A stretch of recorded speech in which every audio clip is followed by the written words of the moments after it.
Une femme magnifique. D'abord, regardez-la, une femme belle. Il y a de quoi avoir des jaloux. Il y a de quoi avoir des jaloux. Une femme battante. Une femme de tous les combats. Une femme de foi. Une femme qui reste à genoux.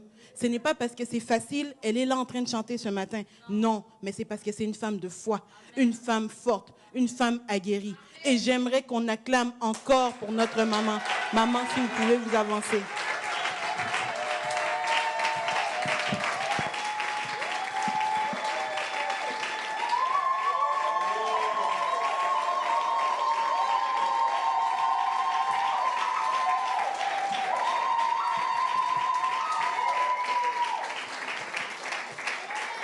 Amen.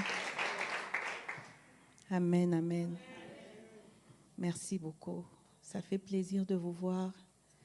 Ça fait chaud au cœur. Et ça me montre que on est une famille, qu'on est soudés. Et ça me montre aussi que je ne suis pas seule. Dieu vous bénisse abondamment. Avant de commencer, je tiens à remercier mon Église pour tout le soutien apporté à moi et à mon mari. Vous avez démontré que vous avez une foi sans faille en votre Dieu et que vous êtes prêts à défendre vos valeurs. Votre humanité me touche profondément. Je remercie tous les membres du ministère Paul Mukendi de partout dans le monde. On a reçu vos encouragements et c'est vraiment apprécié. À tous les chrétiens dans le monde qui prient pour nous, un grand merci. Que Dieu se souvienne de vous et de vos familles. Je ne suis pas ici pour contredire Stéphane. Tout ce qu'il a relaté, nous l'avons bel et bien vécu. Et ce n'est qu'une infime partie de ce qu'on nous a fait subir sans que personne ne bronche dans ce pays de droit. Des agents de l'État sont venus chez moi lors de la seconde arrestation de mon mari pour me manipuler, pour m'intimider. Ils m'ont tenu des propos qui n'ont rien à voir avec leur mandat. Comme je n'ai pas voulu entrer dans leur jeu pour incriminer ou me séparer de mon mari, on m'a menacé de m'arracher mes enfants. Ils m'ont fait du chantage, car ils savaient très bien que la corde sensible d'une mère, ce sont ses enfants.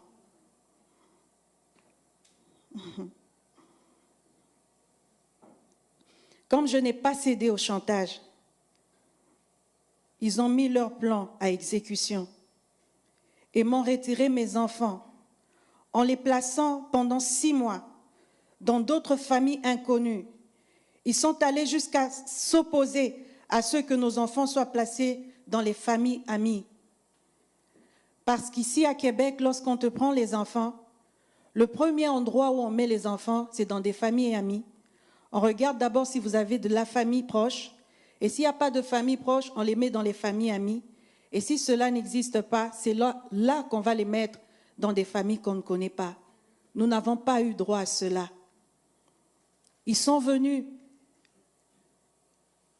l'enquêteuse, parce que c'était une femme, et son collègue, qui m'ont demandé de témoigner contre mon mari, que je n'avais juste à dire qu'il me battait. Elle voulait que je dise qu'il me battait. Et j'ai dit, je ne peux pas témoigner d'une affaire qui n'a jamais existé. Elle me dit, madame, vous voyez vos enfants là? Si vous ne dites rien, on va les prendre. Je dis, je ne peux pas témoigner d'une affaire qui n'a pas existé. Elle a pris mes enfants. Nous nous sommes battus. Nous avons eu un long procès au tribunal de l'enfance qui n'a jamais eu ici à Québec. Un très long procès où nous avons eu même des professeurs d'école amenés pour mentir. Et si nous n'avions pas des preuves, en ce moment, on n'aurait pas nos enfants parce qu'ils voulaient les prendre jusqu'à la majorité. Dieu merci, qu'il bénisse la juge Côte là où elle est. Parce que cette juge a été très juste. Elle a été très juste. Elle a vu que c'était juste des coups montés. Elle a demandé à ce qu'on nous rende nos enfants immédiatement. C'était à l'immédiat qu'elle a demandé que nos enfants reviennent. À l'immédiat, s'il vous plaît. 6 mois sans tes enfants, où tu ne sais pas où ils dorment. Lorsque vous avez le peu de temps pour les voir, les enfants se mettent à pleurer. Parce que vos enfants pensent que vous les avez abandonnés. Les enfants ne comprennent rien. Cette blessure-là, je ne sais pas qui pourrait la penser si ce n'est que Dieu. Je ne souhaite cela à personne. À personne. Comme je n'ai pas cédé au chantage, ils ont mis leur plan à exécution et m'ont retiré mes enfants en les plaçant pendant 6 mois dans d'autres familles inconnues. Oh Seigneur.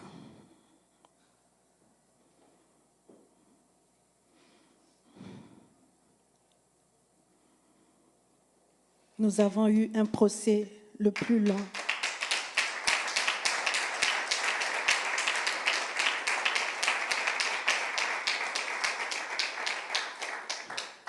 Nous avons eu gain de cause.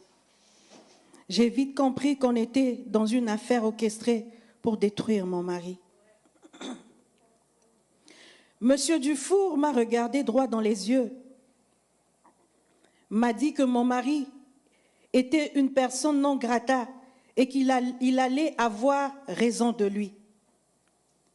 Si vous doutez de ma parole, je sais qu'il ne va jamais l'accepter.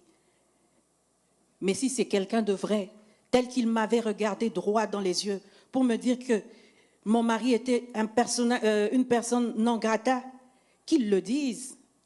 Qu'il le dise. Allez lui poser la question, qu'il le dise. Parce que ce sont ses paroles à lui.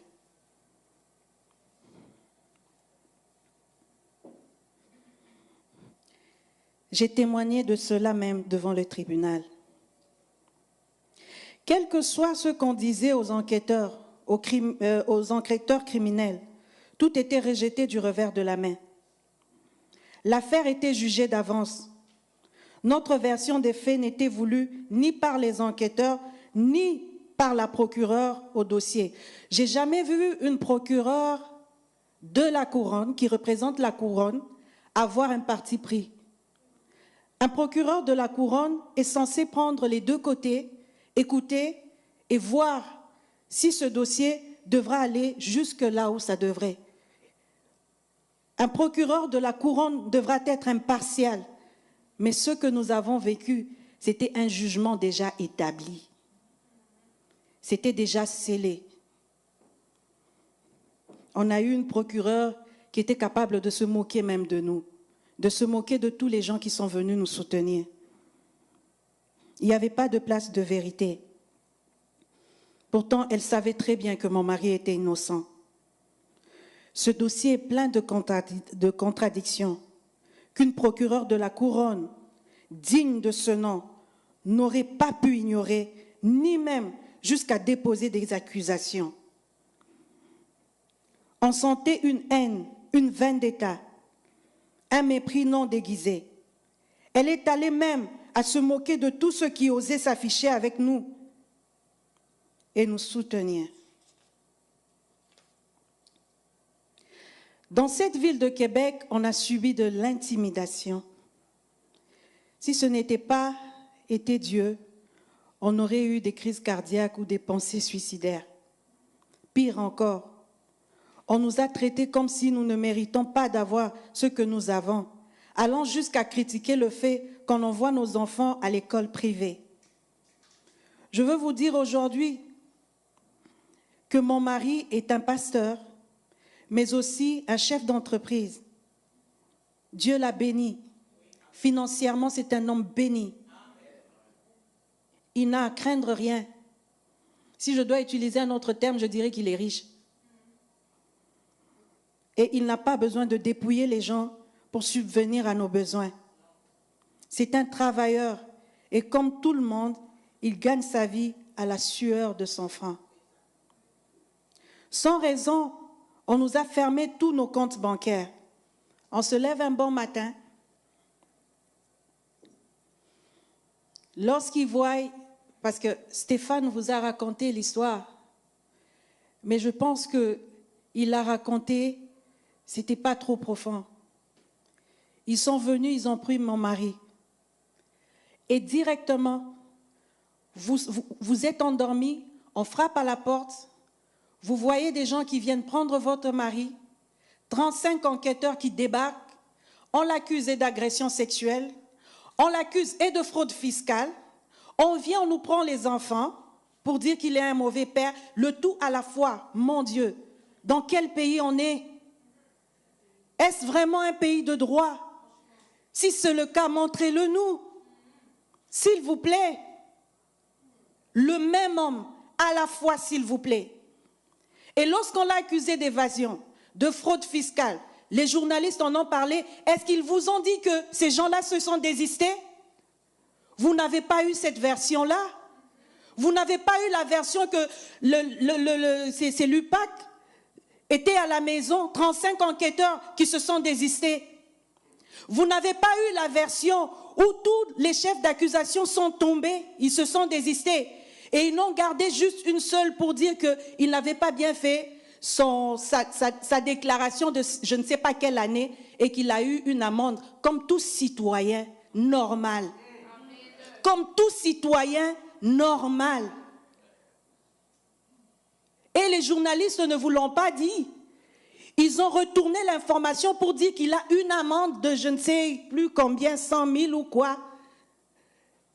Les journalistes ne vous ont pas dit que tout était tombé et que l'amende était due à une erreur. Ils ne vous l'ont pas dit. Pourquoi? Parce qu'ils ont voulu couvrir les 35 enquêteurs qu'ils ont déployés.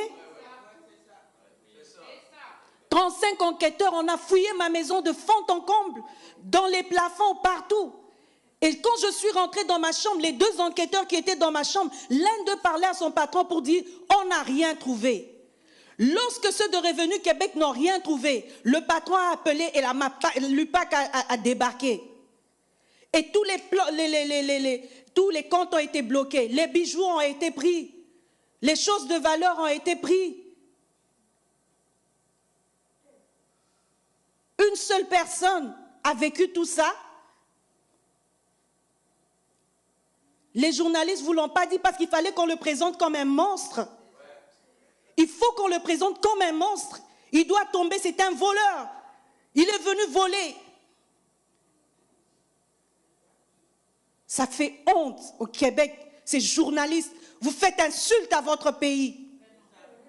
Vous faites insulte à votre ville. C'est pas normal ça.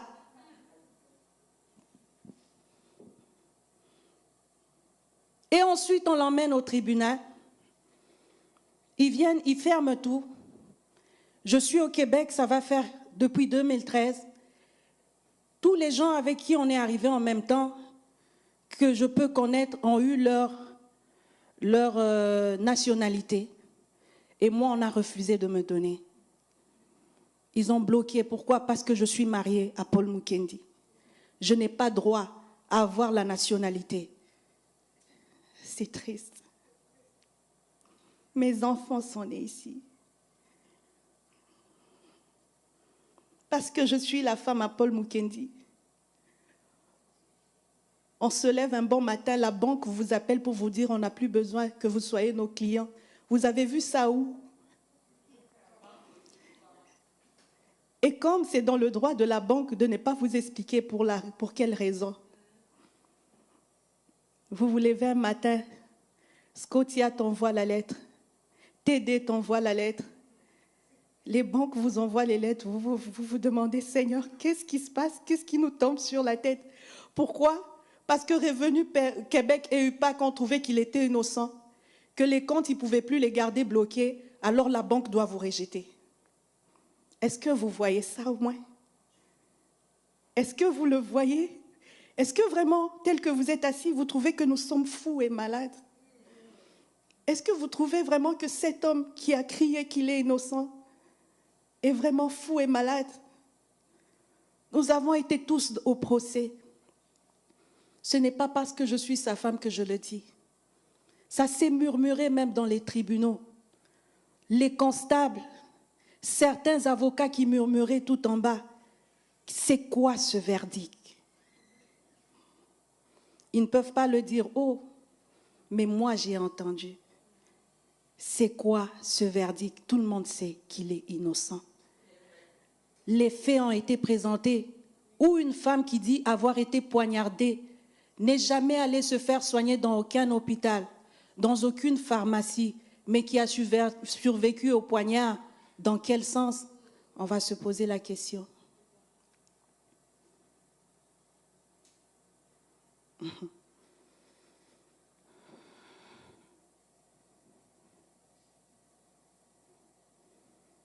Comme ils savaient qu'ils étaient puissants, il fallait qu'on puisse nous dépouiller. Comme ça, ils ne seraient pas capables de se battre au tribunal. Mais vous avez vu devant vous, cet homme qui a crié son innocence pendant 4 ans s'est battu corps et âme pour le prouver. Et je dis que le Québec a insulté sa propre cour. Ils ont minimisé leur propre juge. La cour d'appel a minimisé le jugement de l'honorable Geneviève Cottenham, le jugement de l'honorable Jocelyn Rancourt. C'est-à-dire que ce ne sont pas des bons. Parce que pour aller en cour d'appel, où 3 juges, en unanimité, disent que tu es coupable et que tu rejette ton appel pour que tu ailles croupir 8 ans dans une prison, alors que leurs collègues disent ceci. La juge Cottenham dit, le 8 juillet 2019, j'estime à ce stade-ci que à ces stades-ci de procédure et sur la foi des informations dont je dispose actuellement, que l'appel n'est pas futile. Sans me prononcer sur le fond de l'appel, l'appellant attaque l'équité du procès et allègue le verdict déraisonnable. Ce moyen d'appel, s'il devait être accueilli, pourrait même mener à un verdict d'acquittement. C'est l'honorable Cottenham qui a dit ça. Juge à la cour d'appel, s'il vous plaît. L'honorable Jocelyn Rancourt dit, en mars 2020, l'appelant invoque un alibi en ce qui a trait à des événements survenus en 2002 et 2003 et que ce même appelant pointait des erreurs de droit qui entacheraient l'équité du procès.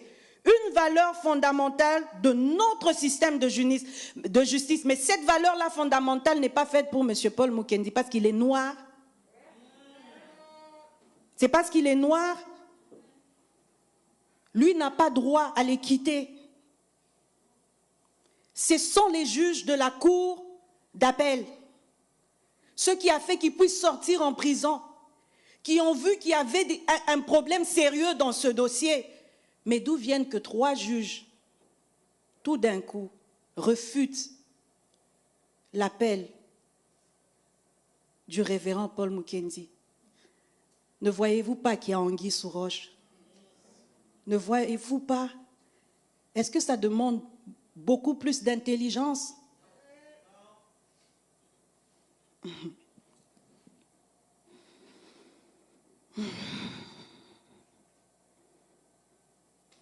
On a vécu vraiment une histoire troublante pendant 4 ans. Je vous dis que c'est une histoire vraie. Ce n'est pas une affaire montée par Hollywood. C'est réel. C'est réel. Je suis triste. Je suis blessée. Je suis confuse. mais je fais confiance à notre Dieu. Innocent, oui, je crois, il l'est.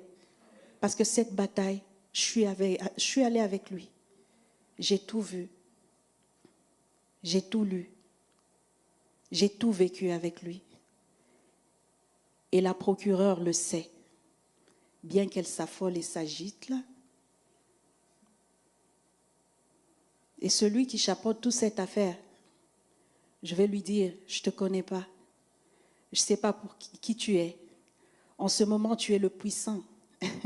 Mais sache qu'au-dessus de toi, il y a un tout-puissant.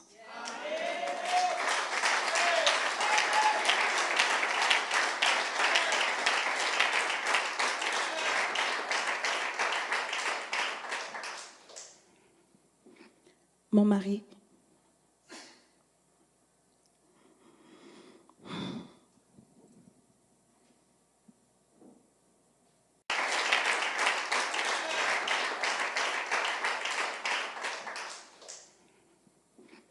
mon mari,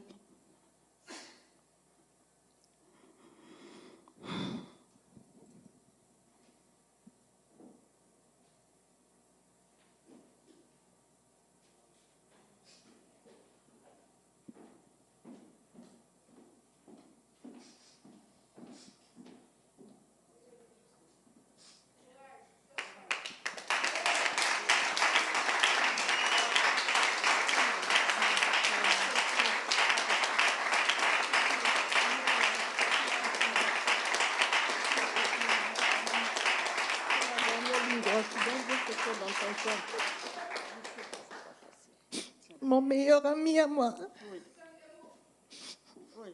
mon amour, si tu m'écoutes en ce moment, sache que j'aurais voulu que tu sois là.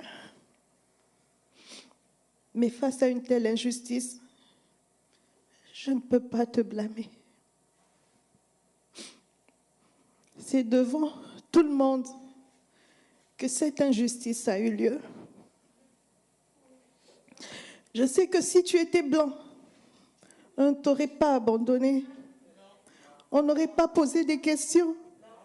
Mais malheureusement, aucune voix ne s'est levée pour toi. Aucun journaliste n'a posé des questions. Les mots d'ordre avaient été donnés. Rien de ceux qui pouvaient te disculper ou te présenter comme un être humain ne devait transparaître dans leurs écrits. S'il y a des journalistes qui écoutent, je vous laisse à votre bonne conscience. Si conscience, il vous en reste encore un peu. La seule chose que je peux faire est de prier pour toi, mon mari. Je sais que tu es innocent. Ton Église sait que tu es innocent. Amen. Ton Dieu sait que tu es innocent.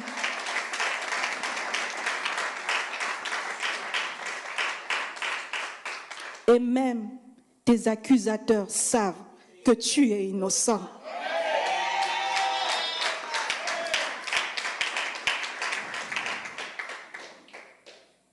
J'invite tout le monde à prier pour lui.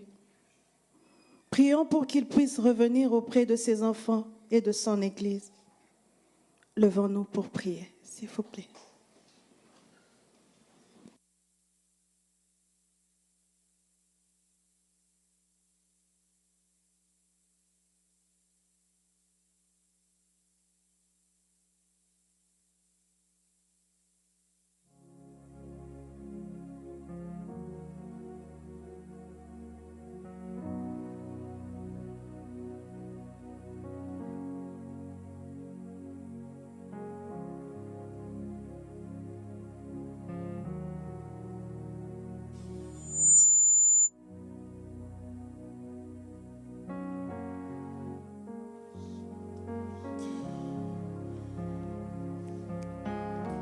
Prions, prions. Let's pray.